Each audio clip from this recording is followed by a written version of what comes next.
ఈరోజు మూకుమ్మడిగా నా మీద దాడులు చేస్తున్నారు. సిగ్గు ఎగ్గు లేకుండా, ఉచ్చం నీచం లేకుండా వ్యక్తిగతంగా నన్ను టార్గెట్ చేస్తున్నారు. ఎన్ని రకాలుగా రోజుకొక స్టోరీ చెప్తారు, రోజుకొకరిని ముందుకు తీసుకొస్తాడు, రోజుకొక జోకర్ ముందుకు వస్తాడు, ఒక కొత్త మాట చెప్తాడు. నిన్నైతే ఒకడు ఏకంగా ప్రణబ్ ముఖర్జీ పేరునే తీసుకున్నాడు. గజం కేవలం 26,000 రూపాయలతో 165 గజాల భూమి కేవలం 52 లక్షలు మాత్రమే. ప్రణబ్ ముఖర్జీ ఆయనకు చెప్పాడట, నా భర్త అనిలు సోనియా గాంధీ దగ్గరికి వెళ్ళాడట, ఆయనకు పదవీకాంక్ష అప్పటి నుంచే ఉందట, పదవీకాంక్ష ఉంది కాబట్టి అక్కడ సోనియా గాంధీతో నా భర్త చెప్పాడట, షర్మిలమ్మను ముఖ్యమంత్రిని చేయండి, మేము కాంగ్రెస్ పార్టీని బలోపేతం చేస్తాము, జగన్ను జైల్లో పెట్టండి అని నా భర్త ఆయనకు చెప్పాడట. ఏమైనా అర్థం ఉందా అని అడుగుతున్నాం. ఇప్పుడు ప్రణబ్ ముఖర్జీ గారు లేరు చెప్పటానికి. అలాంటి పెద్ద మనిషి పేరును కూడా మీరు వదిలిపెట్టడం లేదు అంటే అసలు మీ కుట్రలకు, మీ కుతంత్రాలకు ఏదైనా హదుపు ఏదైనా ఉందా? నా భర్తకు పదవీకాంక్ష ఉందా?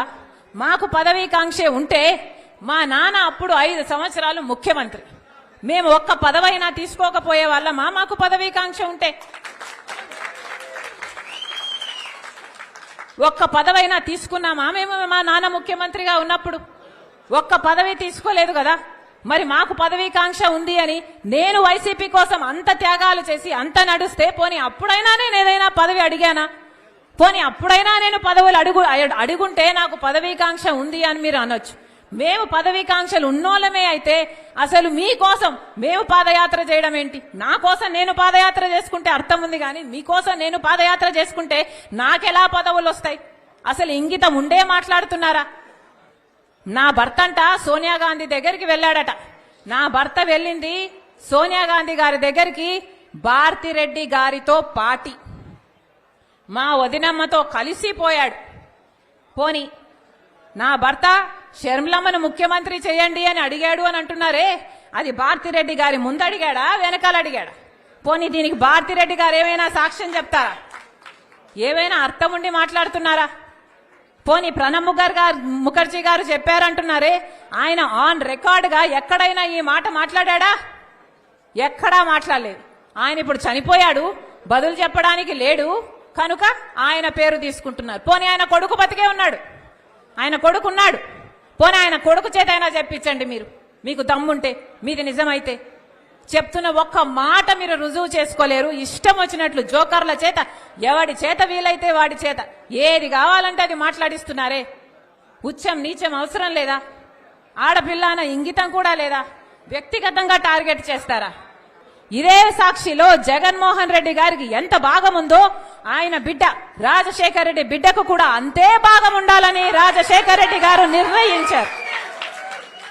ఇది రాజశేఖర రెడ్డి గారి నిర్ణయం. ఏ సాక్షిలో అయితే నాకు సమాన భాగం ఉందో అదే సాక్షిని వాడుకొని ఈ రోజు నా మీద వ్యతిరేకంగా మీరు ఇంత దూషిస్తారా? ఇంత ఘోరంగా వ్యవహరిస్తారా? ఇంత నీచంగా ప్రవర్తిస్తారా? ఇంత అవసరం ఉందా? ఇంత నీచానికి దిగజాల్చాల్సిన అవసరం ఉందా? ఈరోజు వ్యక్తిగతంగా మాట్లాడాల్సిన అవసరం ఏముంది అని అడుగుతున్నా. పులి కడుపున పులే పుడుతుంది.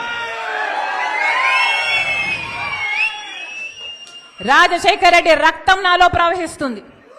నేను రాజశేఖర రెడ్డి బిడ్డ వైఎస్ షర్మిలా రెడ్డి. నా పేరు ఇదే, నా ఉనికి ఇదే. ఎవరు కాదన్నా, ఎవరు అవునన్నా, ఎవరు గీ పెట్టినా నేను వైఎస్ షర్మిలా రెడ్డి. ఆంధ్ర రాష్ట్ర ప్రజలకు మేలు చేయడానికే ఇక్కడికి వచ్చాం. నా గుండెలో నిజాయితీ ఉంది.